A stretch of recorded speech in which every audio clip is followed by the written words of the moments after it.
Para finalizar, estudaremos a avaliação da produção textual. A avaliação dos textos dos alunos dos anos finais do ensino fundamental e do ensino médio, por vezes, tornou-se uma investigação de deslizes ortográficos, falta de pontuação e acentuação. Os critérios de avaliação da produção textual nem sempre estão articulados com os objetivos da aprendizagem.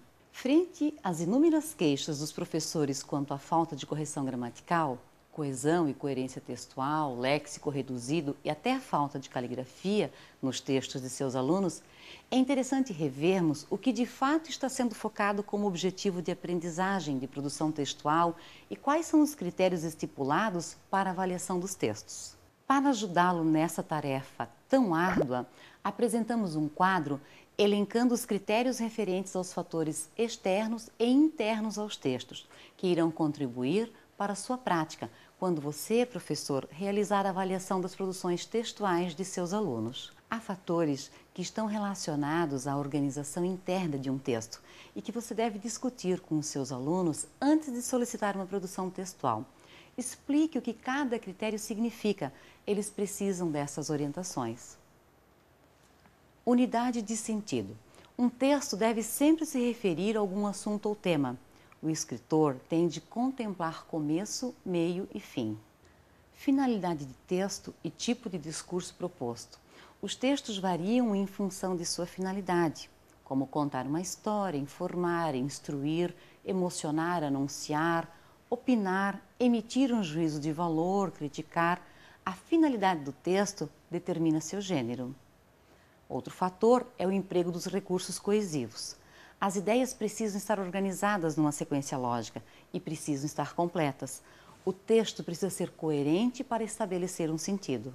E há os fatores que estão relacionados à organização externa de um texto, como o emprego dos recursos coesivos.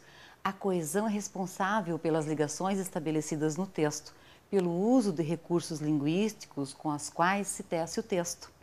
Outro fator ainda é o uso adequado de parágrafos. O texto precisa ser segmentado em parágrafos.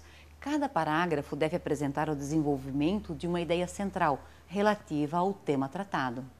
Outro fator é o uso adequado dos sinais de pontuação. O emprego adequado da pontuação contribui para o sentido, a coerência do texto. Ainda também a observação das regras de flexão e concordância, utilizar adequadamente as flexões de número e de gênero, estabelecer as devidas concordâncias entre as palavras. E, por fim, a observação das regras ortográficas e de acentuação, oportunizar ao aluno o uso do dicionário para a correção dos próprios erros. Para você ampliar seus conhecimentos sobre esse assunto, sugiro assistir ao trabalho realizado pelos alunos de graduação de um curso de letras sobre coerência e coesão em situações de ensino. O programa de hoje vai apresentar a você, professor, como lidar com coerência e coesão em situações de ensino. De acordo com os dados do Sarep, o desempenho dos alunos da disciplina de língua portuguesa caiu entre os alunos do 7º e 9º ano. Deve-se levar em conta que parte desses índices é contemplado pela qualidade das redações dos alunos. Veja.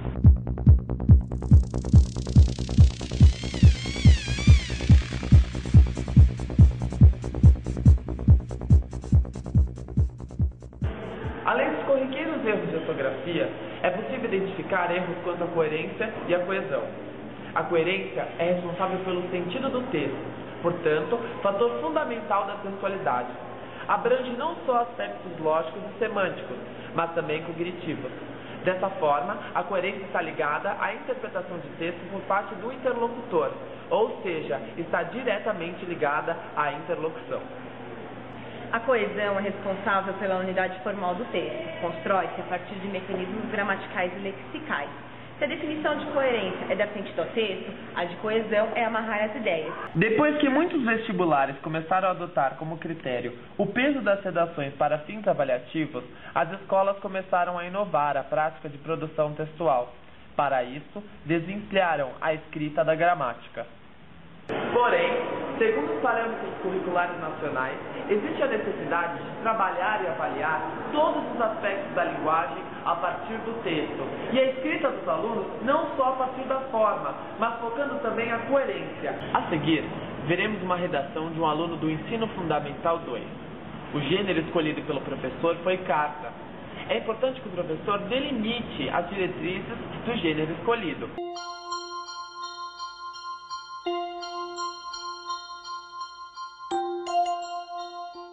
Como podemos perceber, essa redação contém algumas falhas em relação à coerência e à coesão. Neste caso, vale ressaltar que essa é a primeira tentativa de escrita do gênero carta realizada pelo aluno. É importante ressaltar que não podemos indicar as limitações dos alunos de forma a intimidá-los a não reescrever e, portanto, consertar as possíveis falhas do texto. Segundo o autor Anthony Zabala e com base nos estudos das produções textuais, não podemos avaliar um aluno sem antes registrar os méritos existentes em sua produção. Deve existir um cuidado para que nosso jovem produtor não perca o princípio de autoestima. É essencial relacionar os conteúdos com o que os alunos sabem e vivem, garantindo experiências para que possam explorá-los, compará-los, analisá-los conjuntamente e de forma autônoma, utilizá-los em situações diversas e avaliando a situação em seu conjunto.